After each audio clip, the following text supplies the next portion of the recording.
ब्रह्मसूत्र के तृतीय अध्याय का जो द्वितीय पाद है वो हमने संपन्न किया था, जहाँ श्री महाप्रभु जी ने ब्रह्म की सगुणता और निर्गुणता के विषय को उपस्थित किया और इस विषय पर चर्चा की कि ब्रह्म जो है उनकी सगुणता और निर्गुणता से आपका क्या तात्पर्य है, और उन विषय वाक्यों का श्रुति में जहाँ भी ब्रह्म को सगुण और निर्गुण या दोनों ही प्रकार से या दोनों में से कोई एक प्रकार से जहाँ जहाँ भी निरूपित किया गया है, उन सभी वेद वाक्यों का समन्वय हमें ब्रह्म के स्वरूप के निर्धारणार्थ किस प्रकार से करना चाहिए, खास करके उन लोगों का, क्योंकि कर्म, ज्ञान और उपासना या भक्ति, ये जितने भी मार्ग हैं या जितनी भी ये विधाएं हैं, वो सभी ब्रह्म ज्ञान परक हैं। तो कर्म मार्गी भी ब्रह्म ज्ञान प्राप्त करके कर्म प्रवृत्त होता है, या ज्ञान मार्गी भी ब्रह्म ज्ञान प्राप्त करके ज्ञान साधना में प्रवृत्त होता है, और हम भक्ति मार्गी भी महात्म ज्ञान के अंतर्गत ब्रह्म के स्वरूप को जानकर और उसके बाद ही हम जो है वो ब्रह्म के स्वरूप निर्धारणार्थ शास्त्रों का समन्वय करके अध्ययन करके और फिर उन्हीं के स्वरूप में भक्ति की साधना का अनुसरण हम करते हैं। इसलिए ब्रह्म के स्वरूप का निर्धारण यदि कोई भी व्यक्ति कोई अलग प्रकार से कर लेता है तो उसकी पूरी जो साधना है वो साधना उसी प्रकार के ब्रह्म ज्ञान से आगे बढ़ती है, या उसी ब्रह्म ज्ञान के द्वारा उसकी साधना जो है वो निर्धारित की जाती है। इसलिए उस विषय को साधनाध्याय के अंतर्गत महाप्रभु जी ने चर्चा में लिया, क्योंकि ब्रह्म को स्वयं ही साधन रूप और फल रूप से भी शास्त्र वचनों में निरूपित किया गया, जो सेतुर्विधरण अधिकरण के अंतर्गत हमने देखा। अब आगे यहाँ तृतीय पाद जो है वो प्रारंभ होता है। पुरुषोत्तम जी का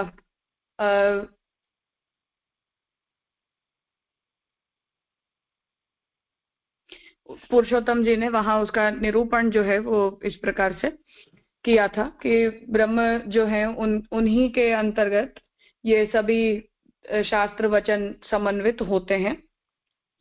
इसलिए कोई भी व्यक्ति यदि अपनी अपनी शाखाओं का अध्ययन करता है तो उन शाखाओं के द्वारा उन्हें ब्रह्म के संपूर्ण स्वरूप का ज्ञान प्राप्त नहीं हो पाता, परंतु हम सभी की अधिकारिता को देखते हुए या हमारी बौद्धिक शक्ति को देखते हुए शास्त्र ने ब्रह्म का स्वरूप जो है वो एक एक शाखा के अंदर निरूपित किया है।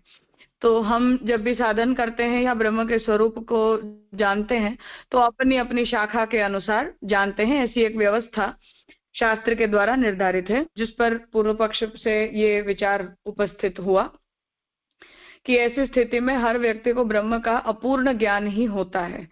तो अपूर्ण ज्ञान होने पर वो ज्ञान किस प्रकार से ब्रह्म प्रापक सिद्ध हो सकता है, इस प्रकार का विचार जो है वो उपस्थित किया गया था। इसलिए गुणोपसंहार का अधिकरण जो है वो प्रारंभ किया गया उसी विचार से कि ब्रह्म को जो है वो हमें उस प्रकार से समन्वित करना चाहिए कि हमें सर्वत्र ब्रह्म के विविध गुणों का निरूपण प्राप्त हो और उन गुणों का समन्वय हम ब्रह्म के स्वरूप के अंदर कर पाए। तो प्रथम जो सूत्र है उसे मुझे याद है तब तक हमने अधूरा थोड़ा उसका अंश देखा था, पर आज पुनः वहीं से हम प्रारंभ करेंगे ताकि वो विषय की स्मृति जो है वो बनी रहे। तो सर्व वेदांत प्रत्ययम चोदनाद्य विशेषात, तो समस्त वेदांत का प्रत्यय ब्रह्म है। ये सिद्धांत पूर्व में स्थापित कर दिया होने के बावजूद भी पुनः देवतांतरों का जो निरूपण प्राप्त होता है और भगवान के विविध गुणों का निरूपण जो परस्पर विपरीत भी प्राप्त होता है, उनका समन्वय करने हेतु इस अधिकरण के भाष्य के द्वारा उसका विचार जो है वो यहाँ महाप्रभु जी कर रहे हैं।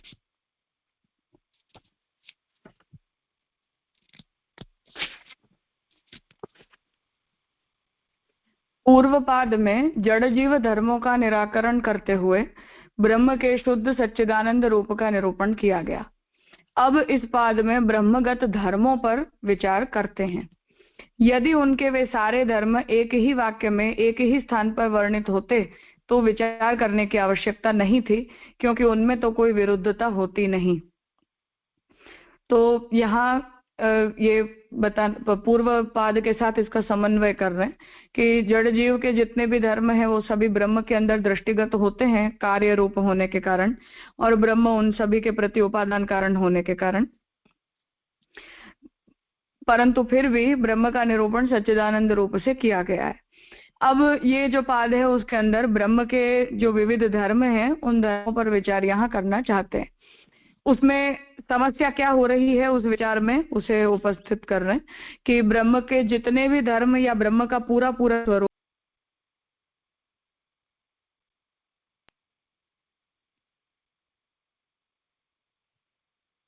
तो कोई भी एक ही स्थान पर यदि ब्रह्म के संपूर्ण स्वरूप का निरूपण होता है या ब्रह्म के सभी गुणधर्म हमें कहीं एक ही स्थान पर यदि प्राप्त हो जाते, तब तो इस विचार के अंदर कोई असमंजस नहीं रहता। परंतु ऐसा शास्त्र की प्रक्रिया में नहीं है। तो बिखरे बिखरे वचनों के द्वारा हमें सर्वत्र पूरे शास्त्र विस्तार के अंदर ब्रह्म के गुणों का अलग अलग प्रकार से निरूपण प्राप्त होता है, जिसके कारण संशय होता है, उसमें एक रूपता हमें समझ में नहीं आ पाती। किंतु वे तो विभिन्न उपासनाओं के प्रकरणों में कहीं एक से कहीं भिन्न रूप से वर्णित हैं। तो उसका उदाहरण यहाँ दे रहे हैं। ये विषय हम कर चुके हैं इसलिए उसका विस्तार नहीं कर रही, केवल रिवीजन हो जाए उस हेतु से। जैसे कि वाजसनेयी संहिता में पंचाग्नि विद्या का उल्लेख करते हुए तस्य अग्नि ही एवं अग्नि ही इत्यादि में एक छठी विशेष अग्नि का वर्णन किया गया है, जबकि छांदोग्य उपनिषद में अथय एतान एवं पंचाग्निन वेद इत्यादि में 5 ही संख्या का उल्लेख करके उपसंहार करते हैं। ऐसे ही प्राण संवाद में मुख्य प्राण से अतिरिक्त 4 प्राणों वाक चक्षु श्रोत्र मन आदि का उल्लेख किया गया है, किंतु वाजसनेयी में उन्हें भी 5 प्रकार का कहा गया है। तो ये सब ऐसे उदाहरण हैं जिन उदाहरणों के अंदर उपासनार्थी ब्रह्म को अग्नि रूप कहा गया है, कहीं ब्रह्म को प्राण रूप कहा गया, ब्रह्म को आकाश रूप अन्न रूप कहा गया, परंतु ये सभी वाक्य जो हैं वो एक स्थान पर इकट्ठे नहीं मिलते और सर्वत्र जो है वो ब्रह्म के अलग अलग प्रकार के गुण जो है वो भाषित होते हैं, जिससे ब्रह्म के स्वरूप के निर्धारण में संशय होता है। कहीं अथर्ववेदीय गोपाल तापनीय उपनिषद में गोकुल वृंदावन में विहार करते हुए अनेक वन पुष्पों से आच्छादित कालिंदी के जल से संस्पृष्ट शीतल मृदुतर सुगंधित वायु से हिलते हुए बालों वाले, कुंडलों की कांति से अति उज्जवल कपोल वाले, बाएं कंधे पर झुके हुए मुखारविंद से महामणि की मुरलिका को फूंकते हुए अत्यंत कोमल कर कमल की चिकनी अंगुलियों से विविध स्वर मूर्छना की ध्वनि से मोहित व्रजवनिताओं के कुवलय कटाक्ष से अर्चित गोप कुमार श्री कृष्ण का वर्णन है। कहीं धनुष बाण से सुसज्जित प्रबल रावण के उद्धारक विचित्र चरित्र राम स्वरूप का वर्णन है, तो कहीं कराल भयानक मुख से भीत कमला ब्रह्मा और शंकर आदि से स्तुत नृसिंह रूप का वर्णन है, और कहीं वामन आदि रूपों का वर्णन है। इसी प्रकार देवताओं के स्वरूप भेद से याग भेद की तरह उन देवताओं के धर्मों के आवाप और उद्वाप से दृष्ट अदृष्ट फल का भेद होने से आवाप उद्वाप आवाहन और विसर्जन है, उनका आना और उनका विसर्जित होना, और वो प्रकट होकर जो कोई भी फल प्रदान करते हैं उन सभी में भेद है। तो यज्ञ के अंदर हम इंद्र का, वायु का, अग्नि का या प्रजापति आदि का आवाहन करते हैं, तो वो सभी देवताएं ब्रह्म की विभूतियां हैं, परंतु साधन फल की दृष्टि से हर देवता हर प्रकार के फल को प्रदान करता नहीं है।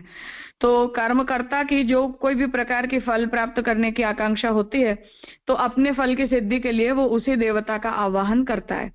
तो ब्रह्म की विभूति होने के बावजूद भी प्रत्येक साधन के फल के रूप में सभी देवता समान फल को प्रदान नहीं करते। तो ये भेद हो गया कि मैंने अग्नि को ब्रह्म रूप जाना, तो मुझे अग्नि के अंदर जो गुण प्रतीत होते हैं वो वायु के गुण नहीं है, या वायु देवता के जो गुण मुझे वहां कोई एक वेद वाक्य के अंदर प्रदर्शित होते हैं वो गुण किसी अन्य स्वरूप के अंदर हमें प्रकट दर्शन नहीं देते। तो ये सारे जो स्वरूप हैं वो यद्यपि ब्रह्म रूप हैं ऐसा शास्त्र निरूपित करते हैं, परंतु इन सभी के अंदर जो प्रकट गुणधर्म आविर्भाव तिरोभाव के कारण या अन्वय व्यतिरेक के कारण दिखाई देते हैं, वो अलग अलग होने के कारण ब्रह्म के गुणों का उपासनार्थ भी चिंतन करने में आपत्ति आती है, संशय उपस्थित होता है, ये यहाँ कहना चाहते हैं। जिससे अनेक ब्रह्म निश्चित होते हैं, जो कि श्रुति विरुद्ध बात है। इसका विस्तृत विचार हमने पिछले सत्र में किया था कि उसके कारण जो राम को ब्रह्म रूप जानता है उन्हें कृष्ण में ब्रह्म नहीं दिखाई देते, कृष्ण को जो ब्रह्म रूप जानता है उन्हें नृसिंह में ब्रह्म नहीं दिखाई देते, या विष्णु को परम तत्व जानता है उन्हें शिव में परम तत्व दिखाई नहीं देते। तो उसके कारण अनेक ब्रह्म की आपत्ति आती है। तो मैं ये कहूंगी कि मैं कृष्ण भक्त हूं तो कृष्ण पर ब्रह्म है, कोई दूसरा कहेगा कि हम शिव भक्त हैं तो शिव पर ब्रह्म है। तो ऐसा हो जाने पर सभी लोग अपनी अपनी दृष्टि से उन उन विभूति रूपों में या उन देवताओं में या उन भगवान के अवतारों में दिखलाई देने वाले धर्मों का ब्रह्म के साथ समन्वय करते हैं, जो एकम सद विप्रा बहुधा वदंती वगैरह वाक्यों के द्वारा हम समझ सकते हैं। जिससे अनेक ब्रह्म होने की कल्पना प्रकट होती है, परंतु ये भी श्रुति से विरुद्ध है, क्योंकि एकमेवा द्वितीयम ब्रह्म नेह नास्ति किंचन, ये भी स्पष्ट सिद्धांत है। तो उसके कारण जितनी भी उपासनाएं हैं, या उपासना अर्थात कि यहाँ ब्रह्म को समझने के लिए या ब्रह्म के पास, उपासना शब्द यहाँ ब्रह्म के समीप जाने हेतु हम जिन जिन विधाओं का प्रयोग करते हैं उन सभी के अंदर संशय उपस्थित हो जाता है, और उससे संभवतः उनके अब्रह्मत्व की भी सिद्धि होती है। तो इतना संशय यहाँ उपस्थित हुआ जो हम पिछले सत्र तक देख चुके थे। अब यहाँ आगे पूर्व पक्ष जो है वो आ रहा है। फिर भी इस विषय में किसी को कोई संशय हो तो उसकी पहले चर्चा कर ले, हम फिर आगे बढ़ते हैं।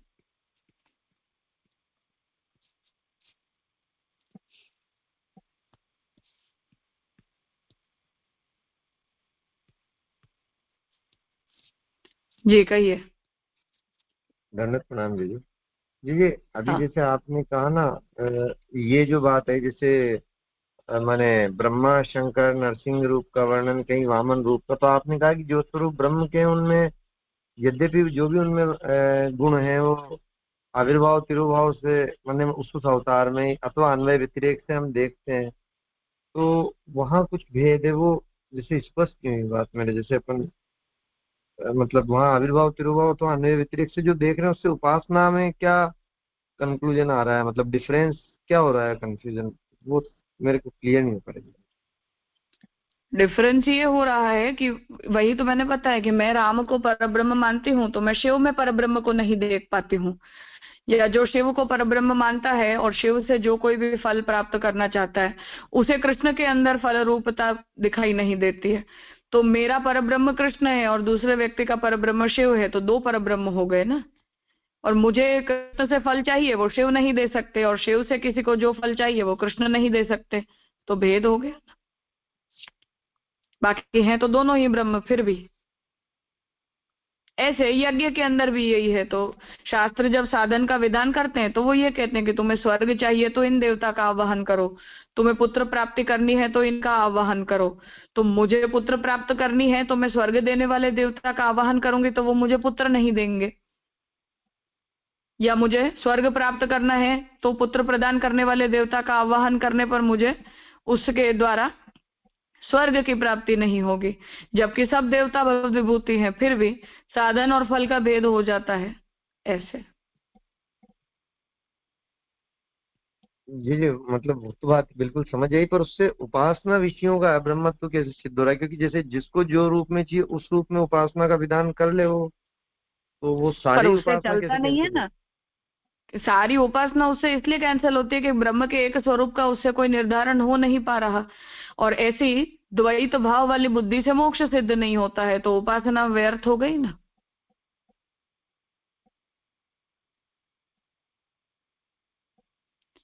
सर्व विज्ञान है ना, एक विज्ञान से सर्व का विज्ञान हो जाएगा, इस प्रतिज्ञा की सिद्धि ऐसे उपासना भेद वाली बुद्धि रखने वाले व्यक्ति के लिए तो हो नहीं सकती। और जब तक द्वैत भाव निवृत्त नहीं होता तब तक मोक्ष नहीं हो सकता।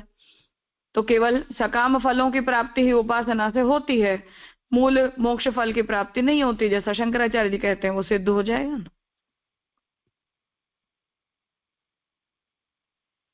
अच्छा, मैंने वो सारे क्योंकि अलग अलग अवतारों के अलग अलग गुणों का वर्णन है, तो उससे वो ब्रह्म में वो उन सारे गुणों का आधान का समन्वय ब्रह्म में कैसे हुआ एक साथ, वो मूल शंका आ रही है। हाँ, ये केवल अवतारों के लिए नहीं है, विभूतियों के लिए भी है। मतलब कर्म और उपासना दोनों मार्गों के ऊपर ये समान आक्षेप है।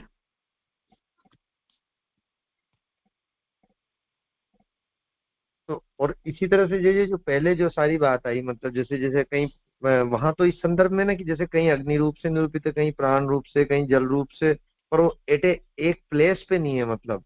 नहीं, तो वो वो नहीं है, वहां भी वही है, क्योंकि अग्नि की उपासना भी उपासना है। अग्नि का निरूपण भी वहां ब्रह्मोपासना के लिए है। अन्नत्वेन भी ब्रह्म का विधान उपासनार्थ है, आकाशत्वेन भी ब्रह्म का विधान उपासनार्थ है।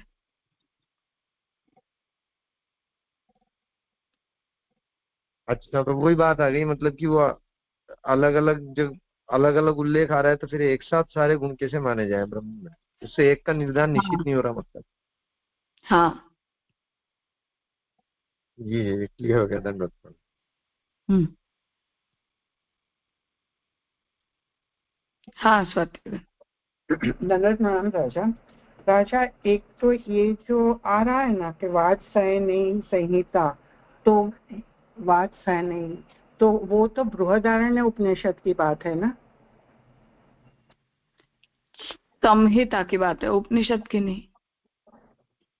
संहिता, ओके। क्योंकि उसके अंदर जो रिफर किया ना, तो उसमें ऐसे तो वहां पे जो आ रहा था कि वो जो अग्नि का बात आ रही है, 6 अग्नि की, कि अग्नि के समक्ष वो जो लेके जाते हैं वो अग्नि अग्नि रूप होता है, संविधा ही संविधा रूप होती है, धूम्र ही धुआं के रूप में, ऐसे आ रहा है।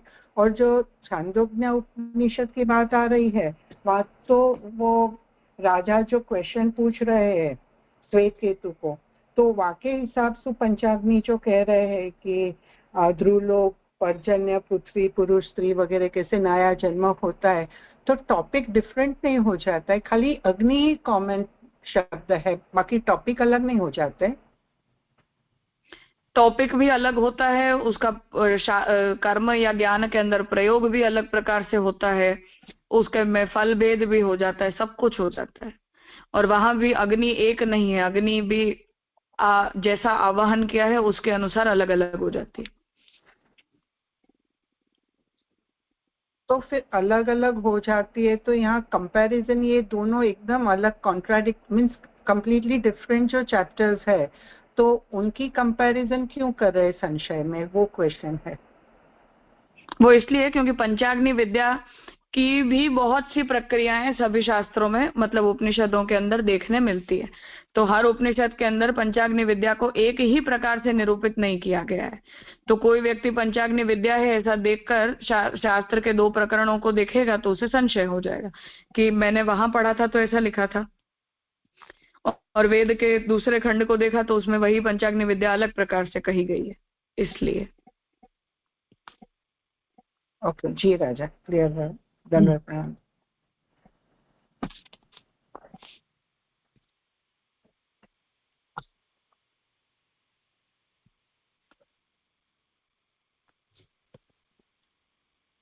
ठीक है, तो यहाँ इस संशय को हमने देखा था। अब आगे जो पूर्व पक्ष है वो महाप्रभु जी उपस्थित, श्री गोसाई जी उपस्थित कर रहे हैं। उक्त मत पर एक पक्ष वाले कहते हैं कि ब्रह्म तो निर्विषय है, उसे तो एकमात्र ज्ञान से ही जान सकते हैं, इसलिए उपासना के जो विषय हैं वे तो औपाधिक हैं जो कि अविद्या कल्पित हैं। अतः उन उन विशिष्ट ब्रह्म रूपों का अब्रह्मत्व मानना ठीक ही है। तो शंकराचार्य जी की तरफ से ये पूर्व पक्ष यहाँ उपस्थित होता है कि ब्रह्म निर्विषय है, अर्थात कि ब्रह्म कोई भी एक का सब्जेक्ट नहीं, या एक स्वरूप से ज्ञेय नहीं, या ब्रह्म का कोई एक गुण नहीं, ऐसे कोई ब्रह्म को हम डिफाइनेबल एलिमेंट नहीं है, उसको हम परिभाषित नहीं कर सकते। तो उसे हम केवल ज्ञान से जान सकते हैं, अर्थात ज्ञान मार्ग की साधना के द्वारा निर्विकल्पक समाधि में उस ब्रह्म का आत्म तत्व के एकत्व में अनुभव होता है। तो इसलिए उपासना के जो भी विषय हैं कि जब हमने जैसे ब्रह्म को हमने ब्रह्म को अन्न रूप जाना या हमने ब्रह्म की आकाश रूप से उपासना की, तो राम कृष्ण के रूप में करना, नरसिंह के रूप में करना, या वैदिक देवता अग्नि वरुण आदि के रूप में करना, वो सब वही उपासना की विधाएं हैं। और उपासना के लिए जिस किसी ऑब्जेक्ट को चुना है वो कुछ भी हो सकता है, तो मूर्ति भी हो सकती है, चित्र भी हो सकता है, कोई अवतार भी हो सकता है, या अन्न आकाश वगैरह की जैसी कोई वस्तु भी हो सकती है। कोई भी वस्तु के अंदर हम ब्रह्म की उपासना, मतलब ब्रह्म के किसी भी एक गुण का समन्वय करके और उसकी उपासना हम ब्रह्म रूप से कर सकते हैं। तो वो जितने भी विषय हैं, जितने के अंदर भी हम ब्रह्म की उपासनार्थ हम जिसी को बनाते हैं, क्योंकि ब्रह्म तो वो हो नहीं सकता है, वो सब वस्तु औपाधिक है, अविद्या कल्पित है। इसलिए उन विशिष्ट ब्रह्म रूपों का अब्रह्मत्व है, अर्थात कि अन्न ब्रह्म नहीं है, आकाश ब्रह्म नहीं है, राम ब्रह्म नहीं है, कृष्ण ब्रह्म नहीं है, वो उपासनार्थ अविद्या कल्पित ब्रह्म का रूप है। इस तरह से उन रूपों के निरूपक वेदांतों का अब्रह्मत्व नहीं है, क्योंकि शुद्ध ब्रह्म तो दुर्ज्ञेय है। तो उससे समस्या ये होती है कि क्या श्रुति ने कोई आविद्यक तत्व का वर्णन किया, तो वेद में तो हमें वो वाक्यों में, जैसे अन्नम ब्रह्मेति वेजानात, तो अन्न ने बोल दिया, शास्त्र ने बोल दिया कि अन्न ब्रह्म रूप होता है, तो ऐसा जब बोल दिया तो उससे तो श्रुति भी झूठी सिद्ध हो जाती है, श्रुति वाक्य भी गलत सिद्ध होता है। तो श्रुति के ऊपर भी ऐसी गलत बात बोलने का आक्षेप लग सकता है, तो उसका समाधान कर रहे हैं कि नहीं, उससे ऐसा नहीं कह सकते। क्योंकि आपत्ति क्या है, शास्त्र को ऐसा क्यों करना पड़ रहा है, तो कारण बताते हैं कि शुद्ध ब्रह्म का ज्ञान नहीं हो सकता, क्योंकि शुद्ध ब्रह्म को हम कभी बोल नहीं सकते, वो केवल अनुभवैक वेद्य है। तो जिसे अनुभव होता है वही उस रूप को जान समझ सकता है, तो उस वजह से हम उस स्वरूप को समझ नहीं सकते, जान नहीं सकते। तो दुर्ज्ञेय होने के कारण उपाधि विशिष्ट रूप की उपासना से, तो उपाधि विशिष्ट का मतलब है कि हमने किसी भी एक वस्तु में उसके एक गुण को देखा, क्योंकि ब्रह्म के जितने अनंत गुण हैं या ब्रह्म की जितनी अनंतता है, उसे एक साथ समाहित कर पाना या उसे एक साथ समझ पाना, ये हमारी योग्यता इसमें नहीं है। तो मैं ब्रह्म के एक स्वरूप को या एक गुण को समझ सकती हूँ, परंतु ब्रह्म के हजारों गुणों को मेरी बुद्धि एक साथ ग्रहित नहीं कर सकती है, या ब्रह्म के हजारों रूपों को मेरी बुद्धि एक साथ ग्रहित नहीं कर सकती है। इसलिए मैं ब्रह्म की उस रूप में उपासना करती हूँ, जितनी मेरी परिच्छिन्न बुद्धि है उतने परिच्छिन्न गुणों की मैं उपासना करती हूँ। उसे यहाँ उपाधि विशिष्ट, मतलब राम के रूप में ब्रह्म की उपासना, या अन्न के रूप में ब्रह्म की उपासना, या शिव के रूप में ब्रह्म की उपासना, तो ये सब उपाधि विशिष्ट रूप हैं। तो उनकी उपासना से चित्त शुद्ध होने पर स्वतः ही उनका ज्ञान हो सकता है। तो उपासना के द्वारा हमारी चित्त शुद्धि होती है। चित्त शुद्धि होने के बाद जब हम ब्रह्म का श्रवण मनन निधिध्यासन करते हैं, तो निधिध्यासन के बाद हमें निर्विकल्पक समाधि की सिद्धि होती है, और उस निर्विकल्पक समाधि के अंदर मेरी आत्मा के ऐक्य में मुझे शुद्ध ब्रह्म का अनुभव होता है। इसी तात्पर्य से वेदांतों ने उन विशिष्ट रूपों का उल्लेख किया। तो इसलिए वेद के ऊपर या वेद वाक्यों के ऊपर मिथ्यावादी होने का आक्षेप नहीं लगता, परंतु हमारे सौकर्य के लिए शास्त्र ने ऐसा निरूपण किया है। इसलिए अपनी सुविधा को ध्यान में लेते हुए हमें श्रुति के उन वाक्यों का समन्वय करना चाहिए, परंतु उन्हें शुद्ध ब्रह्म के स्वरूप में न देखते हुए उनके अंदर ब्रह्म के गुणों का केवल उपाधि विशिष्ट वो ब्रह्म स्वरूप से निरूपित किए गए हैं, ऐसा हमें वहां बोलना चाहिए। ये पूर्व पक्ष, यहाँ प्रथम पूर्व पक्ष आया। अब उस पर फिर द्वितीय पूर्व पक्ष आगे पुनः महाप्रभु जो उपस्थित कर रहे हैं। कुछ इस विषय में संशय हो तो पूछ लीजिए। जी, थोड़ा सा मतलब ये थोड़ा स्फुट नहीं हो पाया कि श्रुति पर जो आक्षेप आया वो मूल में क्या आ रहा है, मतलब ये कि श्रुति झूठ बोल रही है, श्रुति मिथ्यावादी है। नहीं, पहले आर्ग्यूमेंट ये है कि जो उपासना कल्पित सारे रूप है वो अब्राह्मिक है, अब वो उनमें ब्रह्मत्व माने उपासना के लिए ही वहां निरूपण है, मूल ब्रह्म का निरूपण नहीं है। इससे फिर वो श्रुति कैसे झूठी साबित हुई? तो श्रुति जब ये बोल रही है कि अन्न को ब्रह्म जानो, पर अन्न तो ब्रह्म है नहीं, तो श्रुति झूठी हो गई ना, गलत बोला आपने ऐसे।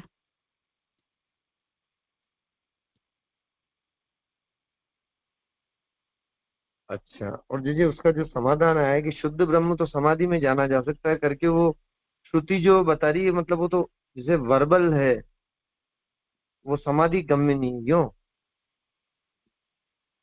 नहीं, वर्बल होने से कोई अंतर नहीं पड़ता है, पर वो अनुभवई का वेद्य है। वाणी के द्वारा ब्रह्म का विधान नहीं हो सकता है, क्योंकि वाणी तो परिच्छिन्न शक्ति से युक्त है, तो अपरिच्छिन्न का विधान करने की हमारी परिच्छिन्न और प्राकृत वाणी में योग्यता ही नहीं है, तो वो चाहकर भी उसे बोल ही नहीं सकती है, और न हमारी वाणी का विषय ब्रह्म कभी बन सकता है।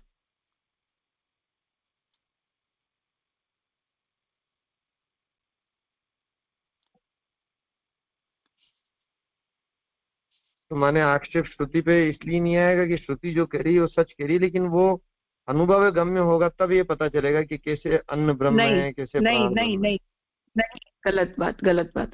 अन्न और प्राण कभी ब्रह्म नहीं हो सकते। ब्रह्म अन्न और प्राण से विशिष्ट तत्व होता है। उपासना के द्वारा श्रुति केवल हमारी मदद करती है चित्त शुद्धि प्राप्त करवाने के लिए, अर्थात उसकी अनुभव योग्यता सिद्ध करवाने के लिए श्रुति हमारी परिच्छिन्न बुद्धि के अनुरूप ब्रह्म के गुणों को इन वस्तुओं में उपाधि के द्वारा बोलती है, औपाधिक रूप से बोलती है।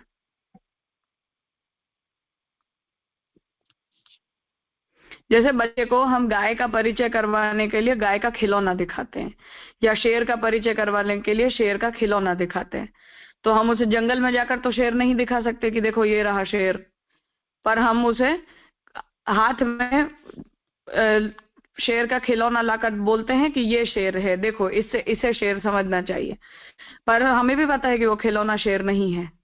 ऐसे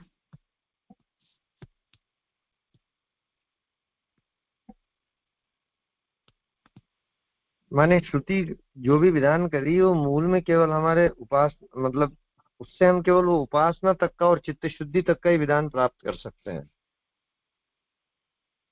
उपासना मोक्षदायी नहीं है, उपासना शुद्ध ब्रह्म के स्वरूप की निरूपिका नहीं है।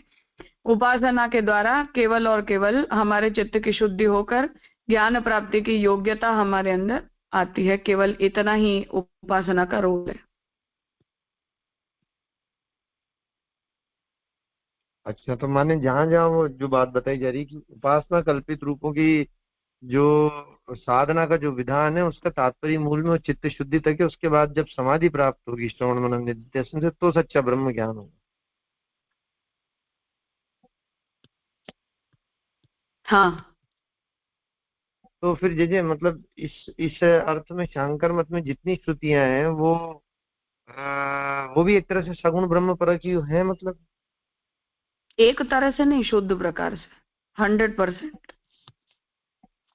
माने उपासनार्थ कल्पित होने की जहां जहां पे बात आ रही है वो ये जो पहले ये कॉन्टेक्स्ट गिना है सारे वहां पे वो उपासनार्थ सारा। कल्पित होने के नहीं, श्रुति के जितने भी वाक्य हैं वो सभी के सभी वाक्य केवल ये नेति नेति या यतो वाचो निवर्तन्ते अप्राप्य मनसा सह ऐसे कुछ आपवादिक वाक्यों को छोड़कर विधान परक जितनी भी श्रुतियां हैं वो सारी सगुण ब्रह्म निरूपिका हैं, और निषेध वृत्ति के द्वारा जो भी श्रुतियां निरूपित करती हैं वो शुद्ध ब्रह्म निरूपिका निरूपिका नहीं है एग्जैक्टली, शुद्ध ब्रह्म की तरफ हिंट देती है केवल, क्योंकि निरूपण कोई कभी कर नहीं सकता है ब्रह्म का।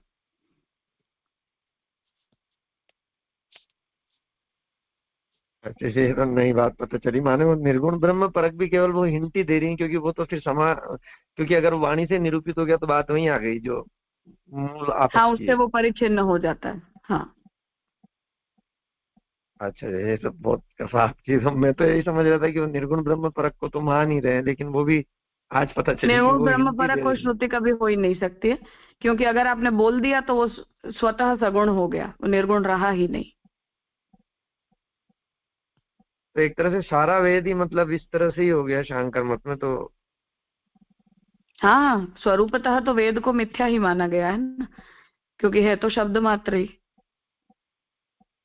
और मीमांसकों का और इन लोगों का झगड़ा ही ये है, क्योंकि मीमांसक शब्द को नित्य मानते हैं और वेदांती मतलब शंकराचार्य अनित्य मानते हैं। तो मूल पूरा ब्रह्मसूत्र में, शंकराचार्य जी के ब्रह्मसूत्र में पूरा जो विवाद है वो बौद्ध और मीमांसकों के साथ का ही झगड़ा है, ज्ञान सिद्धि के लिए और कर्म और उपासना को मिथ्या सिद्ध करने के लिए।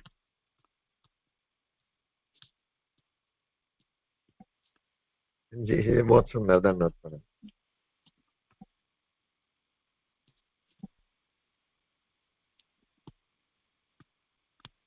हाँ राजेश भाई। हाँ राजा, जो सेकंड लास्ट लाइन है ना, उपाधि विशिष्ट रूप की उपासना से चित्त शुद्ध होने पर स्वतः ही उनका ज्ञान हो सकता है, तो उनका मतलब ये उपाधि विशिष्ट की बात कर रहे हैं ना? नहीं, उनका मतलब शुद्ध ब्रह्म का। अच्छा, तो शुद्ध ब्रह्म का उपाधि विशिष्ट का मतलब है, उपाधि विशिष्ट का मतलब है कि मैं जब, हाँ, जिसकी भी उपासना मैंने की, रामकृष्ण की, अन्य की, किसी की भी, तो उपासना करते समय मेरे मन में ये बात है कि ब्रह्म इससे विशिष्ट है, ऐसे। अच्छा, तो उनमें ब्रह्म बुद्धि को स्थापित नहीं कर देना है। जी राजा, मतलब इससे भी आगे कुछ ब्रह्म है ऐसा हाँ, ज्ञान होगा, जैसे अपने निषेध वचन से आज्ञा किए थे। हाँ, जैसे महाप्रभु जी भी इस बात को मानते हैं कि भक्ति के द्वारा भगवान के जिस स्वरूप का अनुभव होता है वो लोक वेद से अतीत होता है, एग्जैक्टली उसी तरह।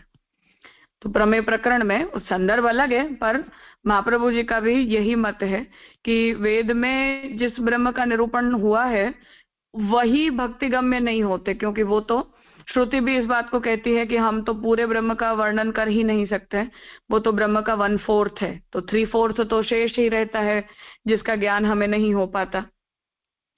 तो जो 3/4 शेष है वो तो भगवान अपने भक्तों के सामने प्रेमवश स्वतः रिवील करते हैं। इसीलिए प्रत्येक भक्त की अनुभूति अपने सेवक के साथ अलग अलग होती है, स्वतंत्र स्वतंत्र होती है। तो जिस लीला का दर्शन महाप्रभु ठाकुर जी ने सूरदास जी को करवाया, उस लीला का दर्शन मीराबाई को नहीं करवाया। मीराबाई को भगवान ने अपनी जिस लीला का दर्शन करवाया, वो दर्शन कुंभन दास जी को नहीं करवाया। कुंभन दास जी को करवाया, ऐसा किसी दूसरे को नहीं करवाया। तो वो जो व्यक्तिगत अनुभव हमें भगवान के होते हैं, भगवान की व्यक्तिगत लीलाओं के जो हमें अनुभव होते रहते हैं, वो अनंत विध होते हैं। और ऐसा भक्त्यैक गम्य जो भगवान का स्वरूप होता है वो लोक से भी विशिष्ट होता है और वेद से भी विशिष्ट होता है, पर लोक निरूपित उससे मिथ्या नहीं सिद्ध हो जाता, इतना अंतर है। परंतु वो लोक वेद से विशिष्ट होता है, ऐसा महाप्रभु जी भी कहते हैं। शंकराचार्य जी ये कहेंगे कि वो उपाधि विशिष्ट होता है, इतना अंतर पड़ता है। जी, मतलब वो पहले जो, हाँ, औपाधिक है वो मिथ्या है, ऐसा शंकराचार्य जी का मत है। और औपाधिक है मतलब जो तद विशिष्ट है वो भक्तिक गम्य है, परंतु जो लोकवेद निरूपित है वो मिथ्या नहीं है, इतना महाप्रभु जी के मत में अंतर है। जी जी राजा, मतलब वो ब्रह्मविद आपनोति परम में आपने जो पहले अध्याय में समझाया था वो, हाँ, परम का में ये लेना था वो। हाँ, क्योंकि जब नाहम वेदै न तपसा न दानेन न च इज्जया अहम एवं विदुम द्रष्टुम दृष्टवान असि भारत भक्त्या त्वनन्यया लभ्यः, ये विषय वाक्य है मूल। इसी लोकवेद विशिष्ट कृष्ण है, ये बात को सिद्ध करने के लिए जो सर्वनिर्णय के प्रमेय प्रकरण में महाप्रभु जी ने क्रिया विशिष्ट यज्ञ रूप भगवान, क्रिया रूप यज्ञ रूप भगवान, ज्ञान रूप ब्रह्म और क्रिया ज्ञान विशिष्ट पर ब्रह्म श्री कृष्ण, ऐसे 3 रूप से प्रमेय का वर्णन भौतिक, आध्यात्मिक और आधिदैविक के भेद से किया है। तो जब भगवान ये कहते हैं कि मुझे यज्ञ दान तप आदि साधनों के द्वारा जाना नहीं जा सकता है, केवल भक्ति से जाना जा सकता है, तो यज्ञ के द्वारा जिसे जाना जाता है वो मिथ्या नहीं सिद्ध होता। ठीक है, तो गीता जी के इस वाक्य के दोनों इंटरप्रिटेशन पॉसिबल है। तो शंकराचार्य जी करेंगे तो ये कहेंगे कि वो मिथ्या हो जाता है, महाप्रभु जी करेंगे तो महाप्रभु जी ये कहेंगे कि भगवान वहां अपनी सभी शक्तियों को प्रकट करके रिवील नहीं करते हैं अपने रूप को, परिच्छिन्न रूप प्रकट होता है, पर होता वो सत्य है। जी जी राजा, अच्छा स्पष्ट हुआ। मतलब भक्ति और से हम आधा, मतलब प्रभु का भक्ति से ही पूर्ण स्वरूप होगा, वेद से तो नहीं होगा। और इनका ये मानना है नहीं कि होगा। वेद से जो भी, हाँ, और इनका ये मानना है कि वेद से भी जो हो रहा है वो सगुण ब्रह्म ही है, निर्गुण ब्रह्म तो हम अनुभूत कर ही नहीं सकते वेदवाणी से भी। हाँ, तो वो वेद वाक्य उसका निरूपण कर भी नहीं सकते हैं। इसलिए जब हमें निर्विकल्पक समाधि में हम द्वैत भाव निवृत्त हो जाता है और अपनी आत्मा को ही हम ब्रह्म रूप जान पाते हैं, तब हमें जो निर्विकल्पक समाधि के बाद आत्मानुभूति ब्रह्मानुभूति होती है, वो वस्तुतः निर्गुण ब्रह्म का अनुभव होता है। और उसे अनुभव इसलिए नहीं कहा जाता क्योंकि मैं अपना अनुभव करती हूँ, ऐसा मैं कभी नहीं बोलती हूँ। तो आप मुझे मिलोगे तो आप मुझे बोलोगे कि हाँ मैंने इनका अनुभव किया, तो द्वैत भाव में अनुभूति होती है। स्वतः अपनी अनुभूति किसी को नहीं होती, क्योंकि मैं तो स्वतः सिद्ध हूं, तो मैं अपना अनुभव क्यों करना चाहूंगी। मैं तो हूं ऐसे, मैं ब्रह्म ही हूं, तो मुझे ब्रह्मानुभूति हुई ऐसा अगर मैं बोली तो द्वैत भाव है ये। इसलिए अहम ब्रह्मास्मि भी पूर्ण प्रमिति नहीं मानी गई है, पूर्ण ज्ञान नहीं है। तो अहम की भी निवृत्ति होती है, अस्मि इस ज्ञान वृत्ति की भी निवृत्ति होती है, और जो केवल ब्रह्म शेष रह जाता है वो शुद्ध होता है। ये सिद्धांत है शंकराचार्य जी का। जी जी राजा। तो उनके वहाँ जो फल मतलब अनुभव हो रहा है उसमें तो ये दोनों मतलब जैसे आपने आ गया कि खुद है तो खुद का अनुभव नहीं कर सकते, लेकिन अपने वहाँ उतना फर्क रहेगा कि अनुभव भले पर अनुभव उसमें बता नहीं हम पाएंगे। नहीं, हम वहां हाँ द्वैत भाव भक्त का मानते हैं ना, और महाप्रभु जी ने द्वैत भाव में ही पर ब्रह्म की पूर्ण अनुभूति बताई है। जी जी राजा। तो हम अनुभव हम बता ऐसा नहीं नहीं पाएंगे कहते, लेकिन नहीं बता भी पाएंगे, नहीं बता पाएंगे। अच्छा, जो जैसे कीर्तन है वो सूरदास अनुभव जी के। जब हाँ भगवत अनुभव का वर्णन कर रहे हैं तो बोल रहे हैं ना अपनी अनुभूति को, पूर्णानंद को बोला जा सकता है। यद्यपि जी वो अंतः हृदय के अंदर उन्हें जो अनुभूत हो रहा है उसका अंदाजा हम उनकी कीर्तन में जो वाणी प्रकट हुई है उसके द्वारा लगा नहीं सकते हैं। तो मुझे भी जब स्वतः अनुभव होगा तभी मुझे पता चलेगा कि सूरदास जी को कैसा लगता है। उनके कीर्तन को पढ़ने मात्र से मुझे उनके आनंद का पूर्ण अनुभव नहीं होता, पुनः वो हिंट ही है, क्योंकि वो तो शब्द की अपनी मर्यादा है। तो भक्ति का जो अनुभव है वो तो स्वांतः सुखाय है, मुझे ही हो सकता है। मैं अगर आपको डिस्क्राइब करती भी हूं तब भी मुझे जो अनुभव हो रहा है वो डिस्क्रिप्शन सुनने के बावजूद भी आप एक्सपीरियंस नहीं कर सकते हो। जी तो राजा, एकदम अनुभूति को perfect। बोला जा सकता है, अनुभूत किया भी जा सकता है, इससे हमें कोई आपत्ति नहीं। परंतु वो भक्त और भगवान का व्यक्तिगत विषय है। परंतु हमें भक्ति का अनुभव करने के लिए या भगवान की पूर्णता का अनुभव करने के लिए कृष्ण के साथ सायुज्य प्राप्त करने की आवश्यकता नहीं है। तो वो द्वैत भाव वैकुंठ लोक में जाने पर भी सेवा करता बनाए रखता है, नेसेसरीली बनाए रखता है। फलाध्याय में गोसाई जी ने इस विषय का बहुत विस्तृत निरूपण किया है फल की दृष्टि से। पर उसका अनुभव करने के लिए अभी के लिए तात्पर्य है कि वहां जैसे ब्रह्म आत्मा और ब्रह्म का एकवद भाव प्राप्त करना अनिवार्य है, ऐसी अनिवार्यता महाप्रभु जी नहीं कहना चाहते हैं। इसीलिए हम तादात्म्यवादी हैं, अद्वैती नहीं है। जी राजा, एकदम अच्छी तरह से स्पष्ट हुआ। हाँ, प्रणाम राजा। भगवत भक्ति रसायनम में मधुसूदन सरस्वती जहाँ भक्ति रस की अनुभूति की बात बताते हैं, तो उन्होंने भी यद्यपि भक्त होने के कारण कर्म और ज्ञान से स्वतंत्र ही भक्ति का प्रयोजन साधन फल माना है, परंतु वहां वो इस बात को कहते हैं कि फिर भी उस भक्ति के द्वारा जब ब्रह्मानुभूति होती है, अर्थात कि भक्ति के रसत्व का अनुभव रसो वैसह इस श्रुतिवाक्य के अनुसार जब होता है, तब एकवद भाव प्राप्त करने पर ही होता है। वो अद्वैती होने के कारण वो इस बात को इसी तरह से बोलते हैं। जी, तो राजा खाली क्यूरियोसिटी, तो उनके हाथ में जो अनुभव होता है वो भी फिर मिथ्या ही होगा ना? नहीं, मिथ्या नहीं है। अच्छा, नहीं नहीं, वो मिथ्या नहीं है, सगुण ब्रह्म नहीं क्योंकि है। वो अनुभव उसने किया, ऐसा मैं थर्ड पार्टी की तरह बोल रही हूँ ना। जिसने अनुभव किया वो तो एकवत भावापन्न होकर ब्रह्म बन गया, वो तो उसका जीव भाव तो निवृत्त ही हो जाएगा ना, इसलिए मिथ्या अच्छा नहीं है। अच्छा अच्छा, थर्ड पार्टी देख रहा है वो बोल रहा है ये चीज। हाँ, हम ये कहेंगे कि अब उसे एकत्व के अंदर जो है वो ब्रह्म रस का अनुभव होगा, ऐसे। जी जी राजा, स्पष्ट। हम्म।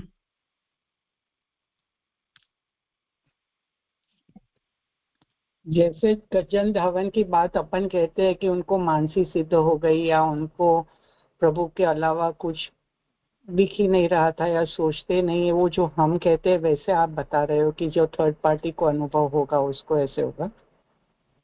हाँ। और जो जगदीश जी के क्वेश्चन में आपने बताया ना कि शंकराचार्य के मत में जो नेगेटिव सेंटेंस वेद में है उनको ही वो प्रमाण मीन्स ठोस मानते हैं, नेति नेति या यतोवाचो निवर्तन्ते अप्राप्य मनसा सह जैसे। तो ये जो उपनिषद के अंदर जो भी एग्जाम्पल्स या जो भी आता है श्वेत केतु या सत्यकाम जाबाल का या वामदेव की जो भी बात आ रही है, that is just for inspiration only.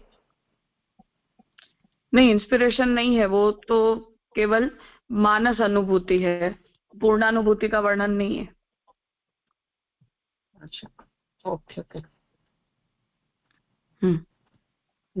आत्मा का मानस प्रत्यक्ष जो है वो माना गया है।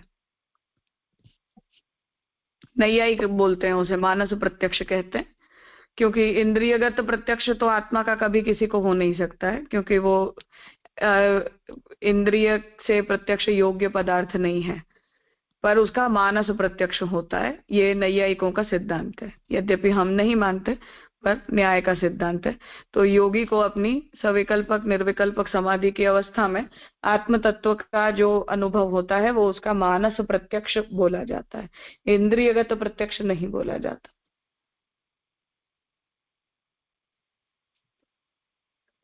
शंकर मत में वो क्या मानते हैं इसको? नहीं, शंकर मत में वो मान्य नहीं है, नहीं मान्य है। तो ये जो क्योंकि आत्मा कोई पदार्थ होती ही नहीं है, आत्मा कोई एग्जिस्टिंग एलिमेंट तो है नहीं, प्रतिबिंब मात्र है। मेजॉरिटी ऑफ उपनिषद में तो नेगेटिव बात है ही नहीं, पॉजिटिव बात ही है। कहीं कहीं पे भी खाली ऐसे नेगेटिव नेति नेति या ऐसे कुछ सेंटेंस है, तो वो सबको वो नेगेटिव कर रहे हैं। I mean they don't believe it at all. No, why don't they believe it? They believe it, they accept it, but they accept a different purpose of that श्रुति वाक्य। Okay. वो ये कहेंगे कि ये श्रुति वाक्य निर्गुण ब्रह्म का निरूपण करने के लिए नहीं है, क्योंकि निर्गुण ब्रह्म निरूपित ही नहीं किया जा सकता। तो इन वाक्यों के द्वारा हमें ब्रह्म का अंदाजा लगता है। जैसे बच्चा है, उसे जब हमने शेर का खिलौना दिया तो खिलौने से उसे शेर नाम के प्राणी का अंदाजा तो होता ही है ना, तो व्यर्थ नहीं है वो प्रक्रिया। तो मैं ऐसा थोड़ी बोलूंगी कि नहीं ये खिलौना दिखाने से क्या होता है। ओके, क्लियर राजा, क्लियर। तो वो खिलौना देखेगा, खिलौना देखकर उसे तद विशिष्ट एक प्राणी का बोध होगा, और फिर कभी वो उसे कोई शेर दिखाई दे तो वो आइडेंटिफाई तो कर सकता है ना कि हाँ ये टाइगर है। तो उसने आइडेंटिफाई तो चित्र के आधार पर किया, जो फोटो हमने दिखाया, जो खिलौना हमने दिखाया, उससे तो ज्ञान जनरेट हुआ है कि इसे ऐसे आकार के प्राणी को शेर कहा जाता है। परंतु फिर उसका जब प्रत्यक्ष होता है तो उस स्मृति से वो उसे रिलेट करता है कि हाँ मैंने इस प्राणी की इस आकृति को टाइगर बोला था, इसलिए अब मुझे जो ये आकृति की वस्तु दिखाई दे रही है वो टाइगर है। ऐसा निश्चय उसे प्रत्यक्ष ज्ञान होने पर होता है। उपमान कहते हैं न्याय, जैसे गो सदृश गवयः, उस प्रकार से। एग्जैक्ट उपमान नहीं है, वो तो प्राणी भेद हो जाता है उसमें, परंतु ये औपाधिक बुद्धि है कि मूल शेर तत्व है और शेर का चित्र औपाधिक है। तो जब मैं शेर का चित्र दिखाती हूं तो मैं वस्तुतः उसे उपाधि विशिष्ट शेर का प्रत्यक्ष करवाना चाहती हूँ। बोध में किसे करवाना चाहती हूँ कि आपको इस शेर की आकृति को यहां से पहचानना है, इसे टाइगर ये नाम देना है, ये उसका रूप है। ये दोनों वर्बल हैं, तो नाम भी वर्बल है, रूप भी वर्बल है। फिर जब उस रूप का वो वस्तुतः इंद्रिय प्रत्यक्ष करता है तब उसे उसका बोध होता है। परंतु जब मैं उसे वो रूप दिखा रही हूं तो हम चित्र के टाइगर से डरते नहीं है, अर्थात कि उससे उपाधि विशिष्ट रूप का हम बोध करते हैं कि वस्तुतः टाइगर तो वो जंगल में होता है जो खा जाता है, तो हमें उससे डरना चाहिए, ये टाइगर जो चित्र के अंदर है उससे हमें नहीं डरना चाहिए। ऐसे यानी उपाधि विशेष रियल टाइगर। हाँ, उपाधि विशिष्ट रियल टाइगर हुआ। पर मैंने जो फोटो लिया या मैंने जो चित्र दिखाया, जो मैंने खिलौना दिखाया, उसके द्वारा मैं ये उससे बच्चे को तो मैं यही कहूंगी कि ये टाइगर नहीं है, टाइगर तो जंगल में होता है। उसी प्रकार से जब हम उपासना कर रहे हैं तब उपासक को ये पता होना चाहिए कि ये अन्न ब्रह्म नहीं है, ब्रह्म तो अन्न विशिष्ट है। ऐसे पर आप चित्र को ही शेर मान लोगे तो नहीं चलेगा। उसी प्रकार से उपासनार्थ दिए गए पदार्थ को ही आप ब्रह्म मान लोगे तो नहीं चलेगा। जी राजा, एकदम क्लियर, फैंटास्टिक। अच्छा, तो जे यहाँ जो बात आई कि श्रुति मतलब इसलिए वो ये जो आक्षेप आया माने श्रुति झूठ नहीं है, तो झूठ नहीं है का मतलब यहाँ ये है कि झूठ नहीं कह रही है, मतलब वो उपाधि विशिष्ट ब्रह्म का हिंट कर रही है, इसलिए वो गलत नहीं कह रही है, मतलब ये पूर्व हाँ, पक्ष में आ जैसे रहा है। मैंने बच्चे को आकृति दिखाई, चित्र ड्रॉ करके दिखाया, खिलौना दिया, तो मैं मिथ्यावादी नहीं हूं ना। वस्तुतः शेर होता तो ऐसा ही है, मैंने केवल उसे इस रूप में रिक्रिएट किया, तो मैं झूठ नहीं बोल रही हूँ। तो जो यहाँ पंक्ति कह रही है कि उपाधि विशिष्ट रूप की उपासना से चित्त शुद्ध होने पर स्वतः ही उनका ज्ञान हो सकता है, इस तात्पर्य से वेदांत ने उन विशिष्ट रूपों का उल्लेख किया है। हाँ, तो जैसे बच्चे ने आकृति में देखकर और ये टाइगर है, ये टाइगर है, ये शब्द बोध प्राप्त किया है, फिर हम जंगल सफारी में ले जाकर जब उसे दिखाते हैं तो उसे असली टाइगर का प्रत्यक्ष हो जाता है ना, सिद्ध। उसे वहां संशय नहीं होता कि ये प्राणी कौन है, उसे दृढ़ निश्चय होता है कि ये टाइगर है। ऐसे तो फिर दीजिए मतलब श्रुति वाक्यों का मिथ्यात्व कैसे मान रहे हैं, क्योंकि इनकम्प्लीट तो वो भी कुछ अर्थ में मिथ्यात्व तो मान ही मान। नहीं रहे, मिथ्यात्व नहीं मान रहे। शब्द अपने आप में मिथ्या होते हैं क्योंकि वो तो एक क्षणावस्थाई होते हैं। मैंने अपने मुंह से अभी कुछ बोला, जैसे जैसे मैं जो जो वाक्य बोलती हूँ उससे मेरे प्रत्येक शब्द नष्ट होते जाते हैं कि नहीं होते जाते हैं।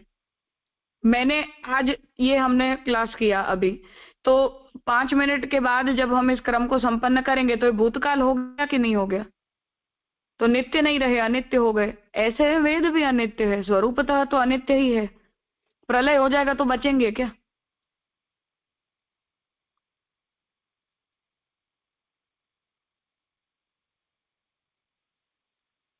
माने स्वरूपता अनित्य है शब्द होने के कारण, लेकिन वो बोध कर हाँ, रहे हैं और बोध भी मिथ्या ही है, क्योंकि ऐसा कोई ऑब्जेक्ट एग्जिस्ट ही नहीं करता। अन्न होता है क्या? अन्न की पारमार्थिक की सत्ता थोड़ी है, व्यावहारिक ही है केवल, है तो मिथ्या ही वस्तुतः स्वरूपतः। अच्छा अच्छा, माने नाम रूप मिथ्या है, तो वो वेद के रूप में भी नाम रूप तो मिथ्या ही है, श्रुति के रूप में भी नाम 100%, रूप तो मिथ्या है। 100%। गजब की थ्योरी है। माने नाम रूप मिथ्या भी है और उनसे वो उस पदार्थ का बोध भी हो रहा है और उसको अनुभूति से जाकर के फिर सच्चा सिद्ध किया जा सकता है। हाँ, जैसे मैंने टेक्स्ट बुक में या ड्राइंग बुक के अंदर जो भी टाइगर की आकृति बनाई है वो तो मिथ्या है, उठा के फेंक दी मैंने, तो उसे टाइगर मर गया क्या? पर बोध तो हुआ ना उसके द्वारा। ऐसे एग्जैक्ट सेम प्रोसेस है। इससे बोध नहीं हो सकता ऐसा भी नहीं बोला जा सकता।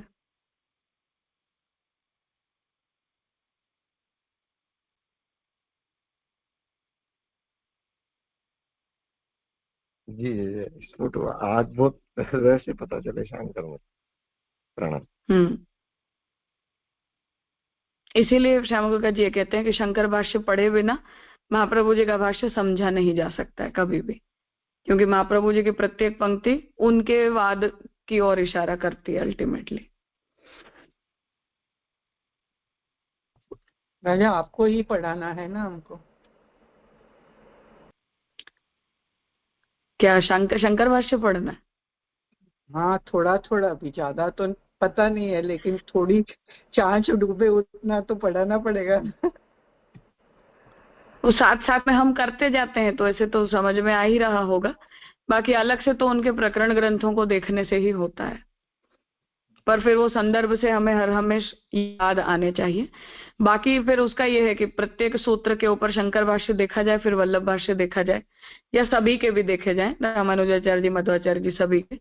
तो मूल प्रक्रिया तो ऐसी ही होनी चाहिए आइडियली। जैसे हम भी जैसे वो जो सर्वनिर्णय में श्री महाप्रभु जी आज्ञा कर रहे हैं, तो जैसे अभी आपने बताया ना कि शब्द तो वो नित्य रहा नहीं, और हमारे यहाँ तो वो शब्द नित्य ही है, क्योंकि उसके लय प्रकार में भी नित्यता मानी, और वो आविर्भाव तिरुभाव से ही माना है, तो नित्यता हमारे यहाँ तो हम ऐसे ही स्वीकार रहे हैं ना। हाँ, हमारे लिए तो वो अनित्य कुछ भी नहीं है इस ब्रह्मांड में, वस्तुतः सभी अनित्य नहीं है, और प्रातिभाषिक जो अनुभव होते हैं वो भी मिथ्या नहीं है। हमारे लिए मिथ्या जैसा कुछ हो ही नहीं सकता है।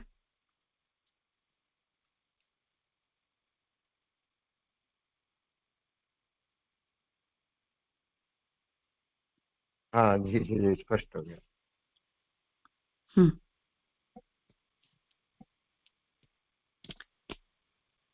आज का विषय यहाँ रखते हैं, आगे इस पर जो द्वितीय पक्ष है उसे महाप्रभु जी प्रस्तुत कर रहे हैं, फिर अपना सिद्धांत कहेंगे। कल करते हैं। हाँ।